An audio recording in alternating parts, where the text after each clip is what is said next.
부활하신 우리 주 예수 그리스도의 이름으로 기도드렸사옵나이다. 아멘. 오늘 우리에게 주시는 말씀은 요한복음 21장 1절부터 14절까지 말씀입니다. 요한복음 21장 1절부터 14절까지 말씀 우리가 같이 봉독하도록 하겠습니다. 그 후에 예수께서 디베랴 바다에서 또 제자들에게 자기를 나타내셨으니 나타내신 일이 이러하니라. 시몬 베드로와 디두모라 하는 도마와 갈릴리 사람 나다나엘과 세베대의 아들들과 또 다른 제자 둘이 함께 있더니 시몬 베드로가 나는 물고기 잡으러 가노라 하매 저희가 우리도 함께 가겠다 하고 나가서 배에 올랐으나 이 밤에 아무것도 잡지 못하였더니 날이 새어갈 때에 예수께서 바닷가에 서셨으나 제자들이 예수인 줄 알지 못하는지라. 예수께서 이르시되 얘들아 너희에게 고기가 있느냐? 대답하되 없나이다. 가라사대 그물을 배 오른편에 던져라. 그리하면 얻으리라 하신대 이에 던졌더니 고기가 많아 그물을 들 수 없더라. 예수의 사랑하시는 그 제자가 베드로에게 이르되 주시라 하니 시몬 베드로가 벗고 있다가 주라 하는 말을 듣고 겉옷을 들은 후에 바다로 뛰어내리더라. 다른 제자들은 육지에서 산 거가 불과 한 50간쯤 되므로 작은 배를 타고 고기 든 그물을 끌고 와서 육지에 올라와 보니 숯불이 있는데 그 위에 생선이 놓였고 떡도 있더라. 예수께서 가라사대 지금 잡은 생선을 좀 가져오라 하신대 시몬 베드로가 올라가서 그물을 육지에 끌어올리니 가득히 찬 큰 고기가 153마리라. 이같이 많으나 그물이 찢어지지 아니하였더라. 예수께서 가라사대 와서 조반을 먹으라 하시니 제자들이 주신 줄 아는 고로 당신이 누구냐 감히 묻는 자가 없더라. 예수께서 가셔서 떡을 가져다가 저희에게 주시고 생선도 그와 같이 하시니라. 이것은 예수께서 죽은 자 가운데서 살아나신 후에 세 번째로 제자들에게 나타나신 것이라. 아멘. 오늘은 부활 후에라는 제목으로 함께 말씀을 나누고자 합니다. 오늘은 부활절이죠. 평생을 신앙생활을 하며 고난주간을 또한 부활주일을 이렇게 집에서 예배를 드려본 것은 거의 처음인 것 같습니다. 여러분도 교회를 다니고 난 후 아마 처음으로 집에서 부활주일을 지내고 계실 거라고 생각이 듭니다. 그런데요, 2000년 전 예수님의 제자들도 첫 부활절을 회당, 그러니까 당시의 교회였던 회당에 가지 못하고 자기들끼리 누군가의 집에 모여서 이렇게 부활절을 지내고 있었습니다. 어쩌면 우리는 우리 신앙생활 중에 가장 성경적인 부활절을 지내고 있는 것일 수도 있습니다. 예수님이 십자가에 못 박혀 돌아가시고 3일 되는 날에 부활하셨죠. 예수님이 부활하셨습니다. 여러분 이 말이 너무 신나는 말 아닌가요? 예수님이 부활하셨다. 예수님이 부활하셨다. 이것은 굉장히 신나는 말이죠. 우리 신앙생활의 핵심이기도 합니다. 예수님의 부활. 예수님의 부활은 우리가 하나님 나라의 백성이 된 것과 하나님 집의 가족이 된 것을 알리는 것입니다. 예수님의 십자가 피가 우리를 모든 죄 가운데서 용서받게 하셨고 예수님의 부활이 우리로 하나님의 자녀로 다시 태어나게 하셨습니다. 그렇게 예수님의 부활하셨다는 것은 우리 인류 모두에게 가장 큰 기쁨의 소식이 될 수 있는 것이죠. 오늘 말씀을 준비하는데 예수님이 부활하셨다는 이 말이 그냥 설교를 준비하기 앞서서 저로 하여금 너무나 큰 기쁨을 주었습니다. 예수님이 부활하셨다라는 이 말이 저에게 너무나 큰 기쁨으로 다가왔습니다. 여러분 저는 군대를 갔다 오지 않아서 잘 모르겠지만 군대를 간 군인들이 첫 휴가를 받았을 때 그 심정이 어땠을까? 제일 먼저 무엇을 할까? 좀 궁금했습니다. 여러분, 대부분 군인들이 첫 휴가를 나오면 아마 짜장면을 먹으러 가는 것 같아요. 애인이 있으면 애인을 만나러 가겠고요. 애인을 만나서 짜장면을 먹으러 갔겠죠. 요즘 군인들은 첫 휴가를 나오면은 PC방을 간다는 얘기도 들어본 것 같습니다. 여러분은 만약 지금 이 코로나 사태가 끝난다면 제일 먼저 무엇을, 어디를, 또 누구를 만나러 가실 것 같으세요? 가장 소중한 사람, 가장 소중한 곳.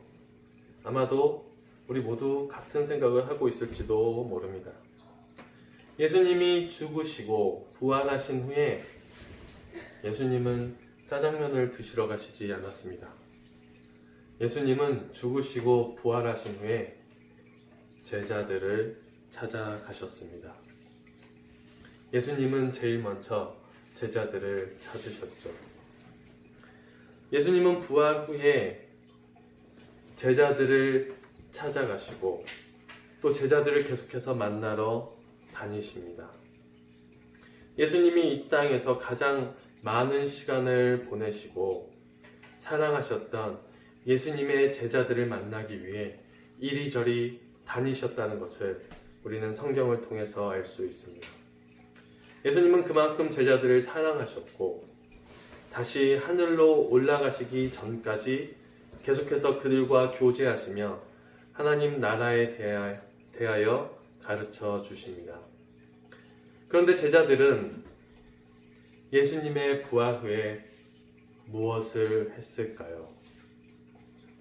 오늘 본문은 제자들이 디베랴 바다로 갔다라고 기록하고 있습니다. 디베랴 바다는 갈릴리 바다입니다. 갈릴리로 갔습니다. 예수님의 제자들은 예수님과 주로 활동하던 곳이 갈릴리, 그리고 그들의 제자가 되기 전까지 살던 곳 갈릴리로 다시 돌아갔습니다. 왜 그들은 예수님이 부활하신 것을 보았음에도 불구하고 갈릴리로 돌아갔을까? 왜 그들은 다시 그들이 살던 곳으로 갔을까요? 몇 가지의 견해들이 있습니다. 제자들이 갈릴리로 돌아간 몇 가지의 견해가 있는데, 당시 예수님을 죽였던 유대인들이 예수님을 따르던 추종자들을 잡으려 했기 때문에 도망쳤다라는 견해와 또 그저 예수님의 죽음에 실망하여 고향으로 낙향한 것이다라는 이야기와 또 마지막으로 예수님이 갈릴리에서 다시 만나자고 했기 때문에 갈릴리로 갔다라고 생각하는 성경의 학자들이 많이 있습니다. 성경을 보는 학자들의 모두 생각이 다르기 때문에 어떤 것이 맞다라고 할 수는 없지만 중요한 것은 무엇이 맞다 틀리다가 아니라 예수님의 제자들은 지금 축 처진 모습으로 그들의 원래 자리로 다시 돌아갔다라는 것입니다. 오늘 본문에 나오는 제자들의 직업은 어부였죠. 불과 일주일 전만 하더라도 기세등등하게 예수님과 함께 예수님 뒤에서 예루살렘을 향하여 입성하던 그들의 모습은 온데간데 없고 그저 축 처져서 다시 자기들의 본업으로 돌아간 원래의 제자들의 모습만 보여지고 있습니다. 베드로가 나는 물고기를 잡으러 가노라 하며 배를 향해 갈 때 다른 제자들 모두도 함께 배를 타고 물고기를 잡으러 갑니다. 그들은 예수님의 제자이고 예수님의 부활의 증인이었지만 여전히 그들에게 예수님의 부활은 그들을 만족시키는 것 같지는 않습니다. 만약 그들이 예수님의 부활을 경험하고 예수님이 정말 예수님이 누구신가를 이해했다면 그들은 그저 낚시하러 물고기 잡으러 가지는 않았을 것 같습니다. 다른 일들을 했겠죠. 예수님이 누구십니까? 이스라엘에 떠오르는 스타였고요. 온 이스라엘이 예수님의 명성에 열광하고 난리가 났었던 그런 그 짧은 기간 동안에 엄청난 인기를 누렸던 전국구 스타였습니다. 특히 주 활동 무대가 갈릴리였기 때문에 갈릴리 지역에서 예수님을 모르는 사람은 아무도 없었을 것입니다. 그렇다면 갈릴리에서 태어나고 자란 그들이 모여서 물고기나 잡고 있을 것이 아니라 온 동네, 고향 사람들에게 온 동네를 뛰어다니며 종교 지도자들, 유대인들이 죽였던 대제사장과 제사장들이 죽였던 예수 그리스도가, 십자가에 못 박혀 죽었던 예수 그리스도가 다시 살아나셨다고 외치며 돌아다녀야 되는 것 아닐까요? 예수님이 다시 사셨다라고 온 동네방네 소문을 내며 다녀야 됐던 게 아닌가요? 예수가 죽지 않았습니다. 예수가 다시 살아났습니다. 예수님께서 다시 부활하셨습니다. 여러분, 온 동네를 다니면서 그렇게 외쳐야 되는 것이 정상적인 반응이 아닐까요? 그러나 그들은 아무에게도 예수님이 부활하신 것을 알리지 않았습니다. 그들은 누구에게도 예루살렘에서 있었던 일을 이야기하지 않고 그저 자기들끼리 모여서 축 처진 어깨로 물고기나 잡으러 가는 한심한 모습을 보여주고 있습니다. 그런데 저는 저들의 모습이 바로 우리의 모습이 아닌가 생각해 봅니다. 예수님이 우리 죄를 대신하여 십자가에 죽으셨고, 예수님이 우리와 함께 다시 살기 위해 부활하셨는데, 우리는 아무런 기쁨도 감격도 감사도 아무것도 없이 그저 그냥 교회에 다니는 사람으로 살아가고 있지 않으신가요? 늘 축 처진 어깨로 그냥 교회 다니는 사람으로 살아가고 있지 않으신가요?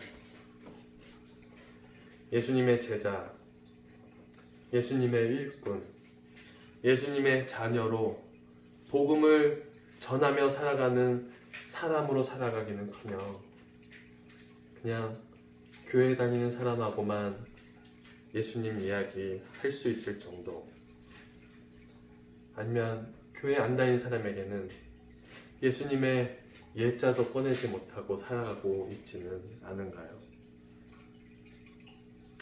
여러분, 농담, 웃음갟말로 이런 얘기 많이 사용하지 않으시나요? 저는 가끔 많이 사용합니다. 내가 부끄러워? 내가 창피해? 이렇게 장난으로 저희 와이프에게 얘기할 때가 꽤 있습니다. 어쩌면 우리는 예수님 믿고 사는 것이 부끄럽고 창피한 사람들일 수도 있습니다. 우리가 정말 예수님과 상관이 있는 사람들이라면, 우리가 정말 예수님의 부활을 믿는 사람들이라면, 우리는 오늘 이 시간 예수님이 부활하신 부활절, 우리의 마음이, 이 부활절에 우리의 마음이 막 벌컥벌컥 하면서 막 기쁘고 그래야 되는 거 아닌가요? 예수님이 부활하셨기에 우리는 지금 우리의 상황이 어떻든지 우리는 가슴이 뭉클해지고 우리 안에서 기쁨이 넘쳐 흘러야 되는 게 아닐까요? 그리고 어떤 기쁨의 인사를 서로 좀 이렇게 나누고 그래야 되는 게 아닐까요? 기쁘니까요. 너무 기쁘니까. 미국 사람들은 해피이스터라고 부활절마다 그렇게 인사를 하죠. 그런 인사말, 쉬운 인사말이 있기 때문에 아주 웃으면서 그냥 기쁘게 예수님의 부활을 기뻐할 수 있는데, 여러분 우리나라는 좀 이 말하는 게 어색한 것 같아요. 즐거운 부활절입니다. 좀 이상한 것 같아요. 기쁜 부활절? 이것도 좀 아닌 것 같아요.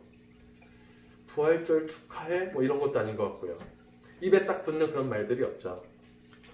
그래서 저는 그냥 이렇게 인사하고 싶습니다. 예수님이 부활하셨습니다. 너무 좋은 날이죠? 여전히 어색합니다.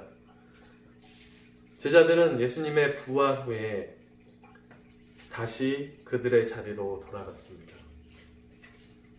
다시 그들이 살던 마을로 돌아갔고, 다시 그들의 하던 일들을 하며 살아가려고 합니다. 그래서 3년 만에 다시 배를 탔고 다시 그물을 던져봅니다. 그러나 그들은 한 마리의 물고기도 잡지 못합니다. 가뜩이나 실망감과 허탈함에 빠져있는 사람들이 힘들게 다시 그들이 잘하던 그물을 던졌는데, 야속하게도 잡은 물고기는 한 마리도 없었습니다.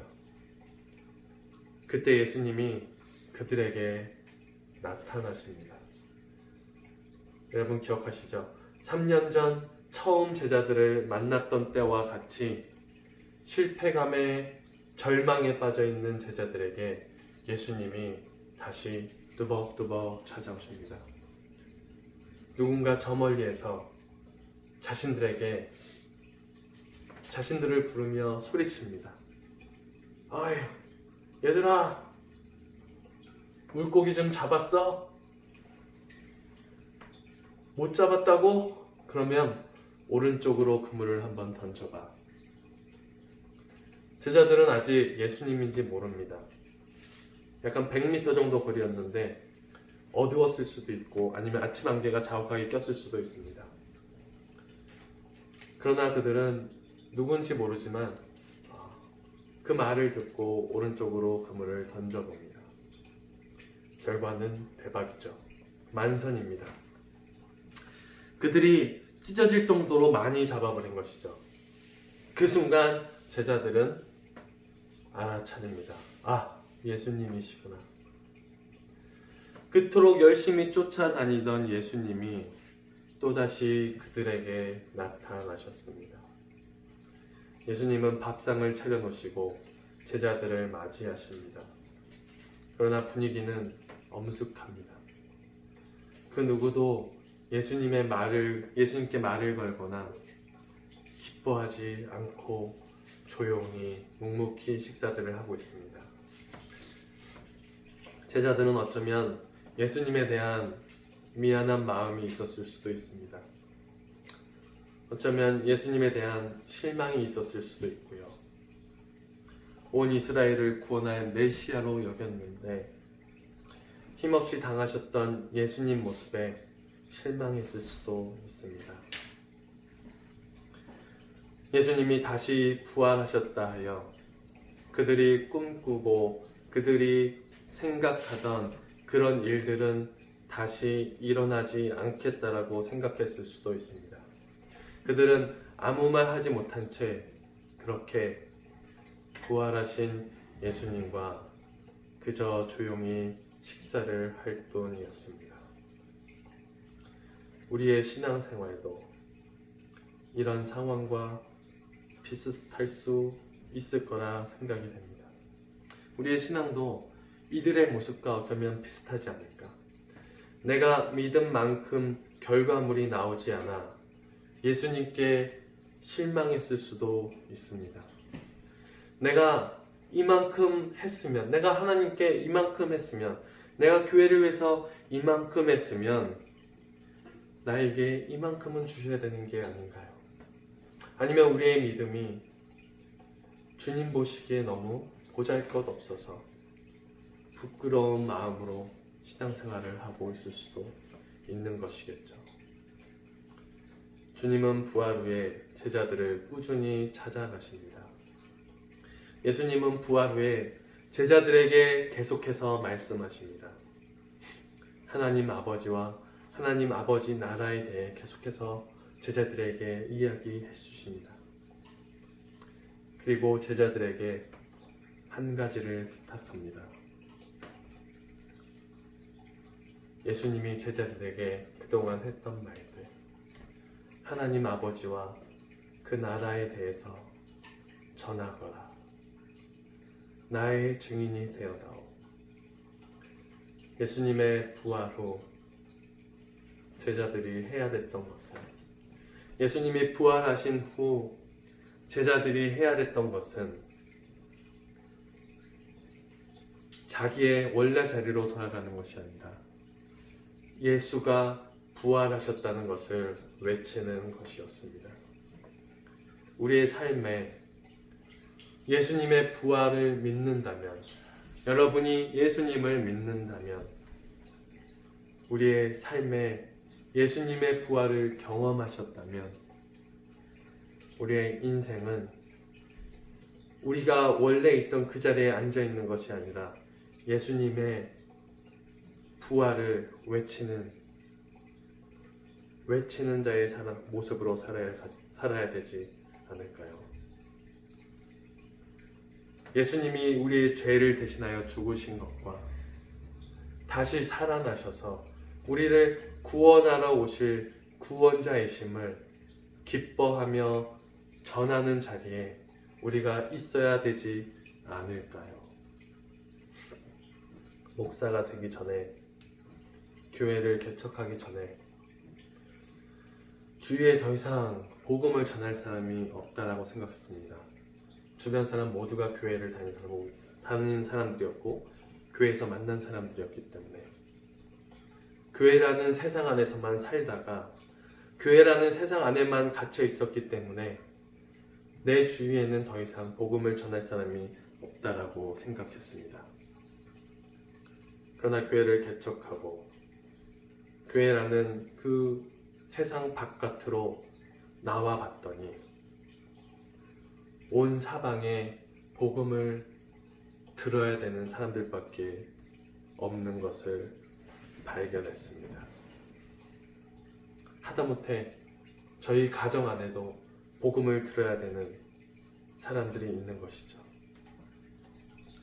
예수님의 부활절을 맞이하고 있는 우리 성도 여러분, 오늘 부활절은 제자들처럼 다시 예수님 만나기 전의 삶으로 돌아가는 우리의 모습이 아니라 복음을 전하는, 부활하신 예수님을 만났으므로 복음을 전하는 자의 삶으로 나아가는 저와 여러분 되시기를 주님의 이름으로 축복합니다. 예수님이 곧 오실 것 같습니다. 예수재림교처럼 여러분의 모든 재산을 팔아서 교회에만 있어야 하고 그런 얘기가 아니고, 지금 우리가 살아가는 이 삶의 자리에서 쉴 새 없이 복음을 전하고 주님의 부활을 전하고 주님의 십자가를 전하고 주님이 오실 그날까지 기쁨과 감사로 지금 우리에게 주어진 삶에 충실히 살아가야 되지 않을까요? 우리는 하나님 나라의 백성으로 하나님 아버지의 집에 거하는 자녀로 지금 이 삶들을 살아나가셔야 됩니다. 부활을 경험하신 여러분들, 예수님의 부활을 믿는 여러분들, 우리가 있어야 될 곳은 축 처져서 믿기 전에, 예수님을 믿기 전에 그런 삶이 아니라 누구든지 만나는 대로 예수님을 증거하고 예수님을 전하는 부활을 경험한 믿음의 사람들로 살아가시기를 예수 그리스도의 이름으로 축복합니다. 같이 기도하겠습니다.